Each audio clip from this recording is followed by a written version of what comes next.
Another good day mga kabrody. Ito nga pala yung mga area dito sa PNTC College. Meron silang mga swimming pool. And then meron sila dito ang praktisan ng mga students. Kung halimbawa may mga bagay sila na gagawin. Halimbawa magmarcha. And then kung may naglalahir or drums, nagagamit margarite, tumutugtog. So may mga facilities. And then sa baba makikita mo naman yung mga students na nagpe-perform ng mga activity nila at kung ano-anong bagay. And ito nga pala yung mga classrooms, napakaraming classroom dito sa PNTC College and napakaganda ng mga facilities nila dito mga kabrody. So kayo yung nagbabalak magsiman, I suggest na dito kayo mag-aral sa PNTC College kasi dito sa PNTC College kumpleto ng mga amenities, kumpleto ng mga equipment, kumpleto ng mga lahat ng bagay na kailangan mo matutunan when it comes to marine transportation, marine engineering, and ang PNTC ngayon mga kabrody ay nag-o-offer na rin ng course na tourist ng customs administration, office administration, and then nag-o-offer na sila ngayon ng bagong tourism and criminology. So ayan na po yung PNTC dahil sobrang laki na po ng kanyang mga pinagagawan, marami na po siyang bagay na kayang i-offer dito sa mga gustong mag-aral ng kung ano-ano. Paano mga kabrody, update ko na lang kayo para sa aking mga vlog. Hanggang sa muling pagkikita. Paalam. It's another good day mga kabrody. Nandito tayo ngayon sa PNTC kasama ang MTNP 11A7. So ngayong araw mga kabrody, titignan natin kung ano ba yung bagay na kanilang ginagawa ngayon dito. So ngayon makikita natin mga kabrody, gumagawa po sila ng gindola saka ng boson chair. So ngayon, papakita po nila. Nagtuturo ngayon si sir kung paano magtali ng gindola ng mga boson chair. Nasa ganun, alam ng mga student yung actual na paggawa.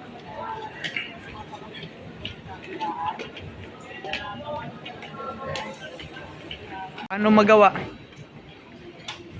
O, ganyan po. O, ganyan po. Tinuturuan sila dito sa PNTC ng actual po na paggawa po ng boson chair sa gindola. So, para po pag nagpintura sila sa mga matataas na lugar, may tutungtungan po sila and safe sila. So, ito po yung aking mga ibang... So, ano po ang ginawa nyo? Anong tawag dito? Boson chair. So, yan ang boson chair. So, para saan po ginagamit ang boson chair? Saan, sir? Pagka magmamimitura, sir. Para saan po? Pag mamimitura, sir. Yes, pag mamimintura po, no? Dito sasabit yung mga gamit, sir. Okay. And then, uupo dito. Sir, right, sir. Okay. Isang tao lang. So, matibay ba siya? Matibay? Ay, sir. Ay, sir. Brand, sir.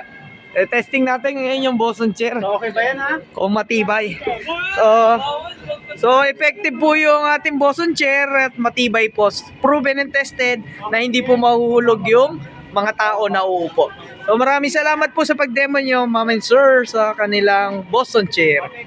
So, okay, and then ito Magbugay, sir. magpugay sa kasi Moreno.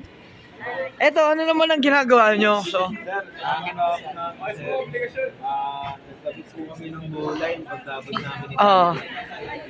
So para saan po ginagamit itong gindola na to? Sa ano, sir, kung gumagano, pintura. Oh, magmimintura sa mga matataas na bagay po, no? Ay, sir. So para may tungtungan, may Ang tawag din si ano, sir, boson chair, sir.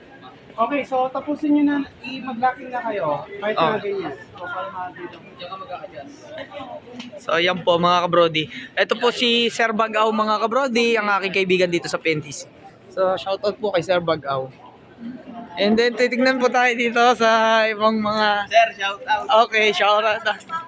Shoutout sa papa mo. So shoutout po sa papa ni Moreno.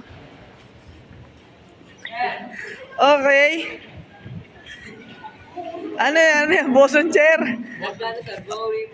Oh, ano tawag dito sa ginawa nyo? Okay, no? Para pagka magtatrabaho sa mga tiktikalawa. O, yan. O, paano na? Paano na gagawin nyo?